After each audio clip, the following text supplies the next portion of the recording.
কর্তব্যরত অবস্থায় নিজের সার্ভিস রিভলভার দিয়ে নিজের মাথায় গুলি চালিয়ে আত্মহত্যার চেষ্টা নদিয়ার এক পুলিশ কর্মীর।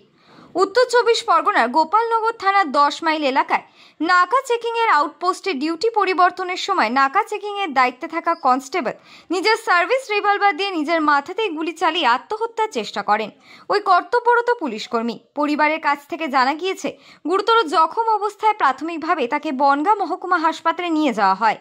ঘটনার খবর পেয়ে বনগাঁ মহকুমা হাসপাতালে পৌঁছয় বনগাঁ জেলা পুলিশ সুপার দীনেশ কুমার।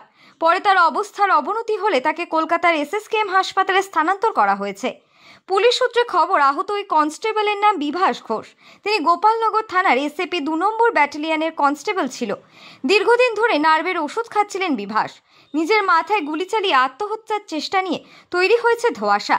কেন বা কী কারণে তিনি এমন সিদ্ধান্ত নিলেন তা খতিয়ে দেখছে পুলিশ। আমরা ধরুন ওকে ছোট বাংলাদেশ থেকে আসার পর থেকে আমরা চিনি। হ্যাঁ, আমাদের পাশাপাশি বাড়ি। কালকের ঘটনা, আমরা বাড়িতে শুয়েছিলাম, হঠাৎ বাথরুম করতে উঠেছি 11:30 নাগাদ, দেখি এমনি কাঁদাকাটি মতো করছে। তখন আমাকে তারপরে ছোটো ভাই বসে টিভি দেখছিল, মানে ফোন চালাচ্ছিল, ফোন দেখছিল। রাত্রির 1টা, ওর শরীর খারাপ তো 1টা তো ফোন থাকে। তারপর আমাদের মেজো ভাইকে আমাদের ডাকলো, বলে ওদের বাড়ি একটু কাঁদাকাটি হচ্ছে, সব বলে যা। তখন গেলাম ছোটো ভাইকে ডেকে নিয়ে। তখন কী হয়েছে বলে অ্যাক্সিডেন্ট করেছে, এই আমাদের বলেছে। তারপরে আমাদের বললো গাড়ি একটা ঠিক করে দিতে। এবার ধরুন অনেক গাড়ি, মারুতি ফোন নাম্বার আছে আমার কাছে, ফোন যথারীতি করেছি, অনেক গাড়ি আসতে চাচ্ছে না, বলে আমরা কলকাতায় যাব না। তারপরে একটা গাড়ি বলার পরে সে রাজি হলো, খানিক পরে বলছে আসবে না। তখন আমাদের বাড়ির ওয়াইফ বললো, তাহলে এখানে গাড়ি পড়ে থাকে, ও তো কলকাতায় যাওয়া অভ্যেস আছে, ছেলেটার নাম বিপুল বলে, ওকে ডাক দে। তখন এর ভাই গিয়ে, মানে ভাইয়ের ছেলে গিয়ে ডেকে নিয়ে আসলো, নিয়ে ওরা তখন গাড়িতে চলে গেল। আর আমার ভাগ্নেরা ওই পর দিন আলাদা গাড়ি করে চলে গেছে, এইটুকুনি শুনেছি। আমাদের এরা বলেছে যে অ্যাক্সিডেন্ট করেছে, এইটুকুনি। আজকে সকালে কি শুনেছি? আজকে শুনেছি যে সুইসাইড করতে গেছে। কীভাবে শুনলাম যে কি রিভলভার দিয়ে গুলি করতে গেছে নাকি কার সঙ্গেতেই যাবে, যেটুকুনি আমার কোন গোপালনগর থানা চামটা ক্যাম্প। আমরা শুনলাম ভালো আছে, এখন সেটাও ভালো আছে, অপূর্ব মিত্র।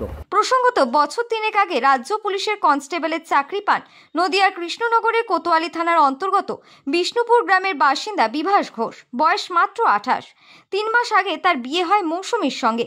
বর্তমানে তার স্ত্রী মৌসুমী 3 মাসের অন্তঃসত্ত্বা। শনিবার সকালে বাড়ি এসেছিলেন জামাই ষষ্ঠীতে।